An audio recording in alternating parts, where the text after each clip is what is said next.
2013 में अखिलेश यादव मुख्यमंत्री थे, चीफ मिनिस्टर थे, वजीर आला थे। मुजफ्फरनगर का फसाद हुआ, 50,000 अल्पसंख्यक समाज के मुसलमान बेघर हुए थे, 100 के करीब मुस्लिम महिलाओं का रेप हुआ था। ये समाजवादी पार्टी है। आज आकर बड़ा अपने आप को दूध का धुलावा कहती है।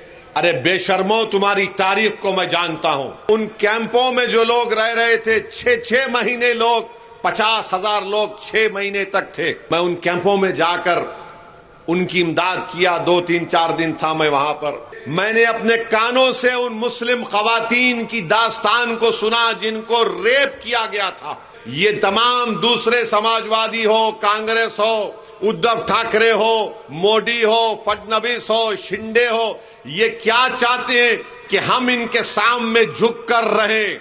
वही लोग झुक जाते हैं, वही लोग कमजोर पड़ जाते हैं जिनके पास अपने वोटों से अपने नुमाइंदों को कामयाब करने की ताकत खो देते हैं। ये गुलामाने मुस्तफा की सरजमीन है। यहां पर यजीद का परचम नहीं, हुसैन का परचम लहराएगा इंशाअल्लाह ताला।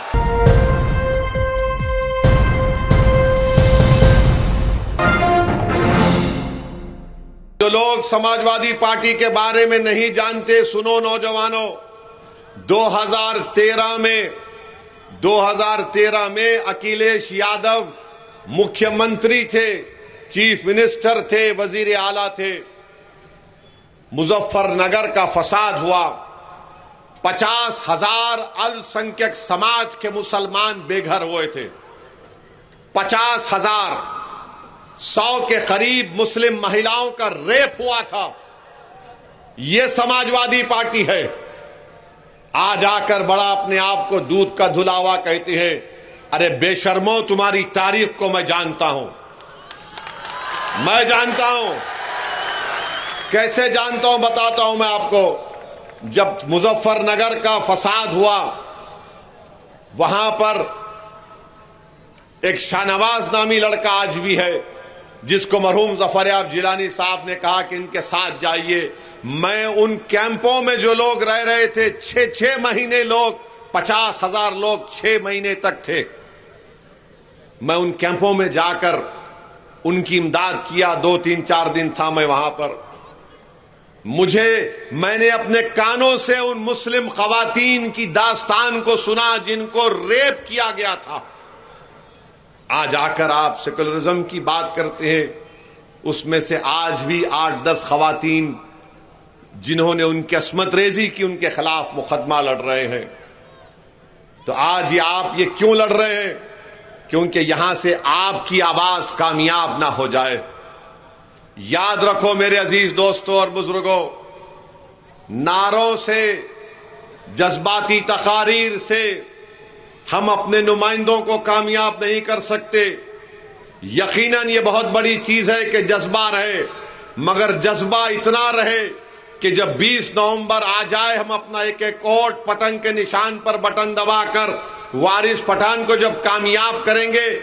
ये कामयाबी है। ये तमाम दूसरे समाजवादी हो, कांग्रेस हो, उद्धव ठाकरे हो, मोदी हो, फडणवीस हो, शिंदे हो, ये क्या चाहते हैं कि हम इनके सामने झुक कर रहें, हम इनके सामने अपने सर को झुका लें, इनको अपना सियासी आका मान लें।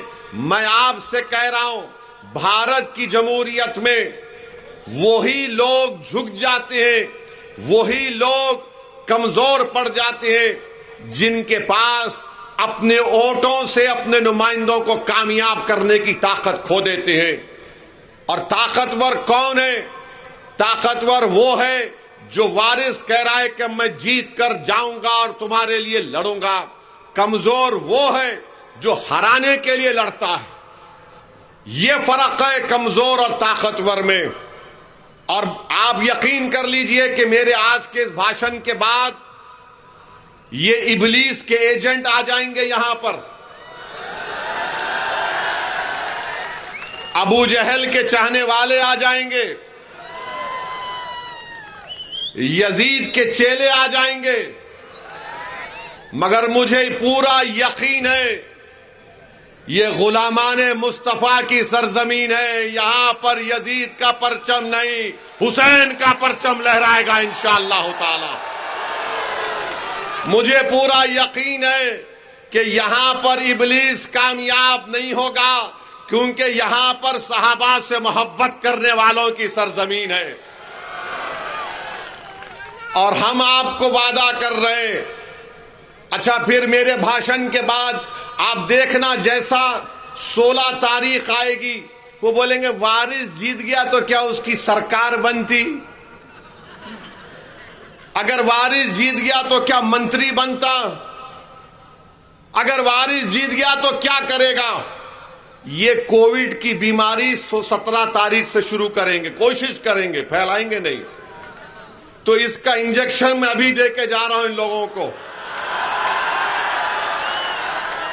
अब जिस्म के किस हिस्से पे लगेगा वह आपको मालूम, मैं नहीं बोलूंगा अपनी जबान से, अदब के दायरे में रहकर बोल रहा हूं।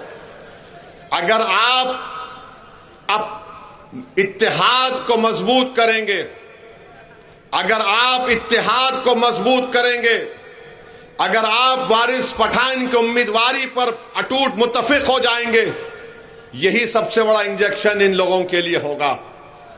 ये बोलेंगे ओवैसी जहां इलेक्शन लड़ता वहां पे उम्मीदवार बीजेपी का जीत जाता, अख्तरुल ईमान लड़े किशनगंज की पार्लियामेंट की सीट से, बीजेपी नहीं जीती वहां पे। मगर ये बोलते हैं। तो मेरे को आज 2 दिन पहले औरंगाबाद में हमारे टीवी के एक मशहूर चैनल की मोहतरम एंकर साहब आई थी। उन्होंने कहा कि आप जहां लड़ते वोट काटते। मिला बिल्कुल सही बोले आप। बोले वो क्या मतलब? मैंने कहा बिल्कुल सही है। मैं अमेरिका में इलेक्शन लड़ा, कमला हैरिस हार गई, ट्रंप जीत गया। अरे आप बताइए, मैं नहीं जाता हूं हरियाणा, आप हार गए। मैं नहीं गया हरियाणा, मैं गया हरियाणा, बोलो आप नहीं गया। तो एक कांग्रेस के नेता बोले नहीं ओवैसी तुम्हारे भाषण से हरा हो जाता। मैं बोला नहीं, मेरे भाषण से नहीं होता, अल्लाह ने मुझे मौकिल दिए, मेरे मौकिलों को भिजा जाके तुम्हारे को हरा के आओ। क्या बात है ये? कोई बात है ये? यानी हम लड़ना नहीं, इनके गुलामी करना, इनके सामने सर झुका के रहना। याद रखो, हम सर झुकाएंगे तो रब्बे कायनात के आगे और किसी के सामने नहीं। हम अपना दिल झुकाएंगे तो आकाए दो आलम सल्लल्लाहु अलैहि वसल्लम के आस्थाने के सामने। ना दिल झुकेगा ना सर झुकेगा, बल्कि सर और दिल को हम एक राह सामने रखकर तुमसे कहेंगे कि भिवंडी से वारिस पठान को जीतना है और जिताकर उसको भिजाएंगे असेंबली में, ताकि वो इन गरीब और मजलूम आवाम की आवाज बन सके। मेरे अजीज दोस्तों और बुजुर्गों, ये आकर बोलेंगे वोट कट रहा, वोट कट रहा। अरे कितने वोट काट रहे तुम लोग बताओ? कहां कहां जीत गए बताओ?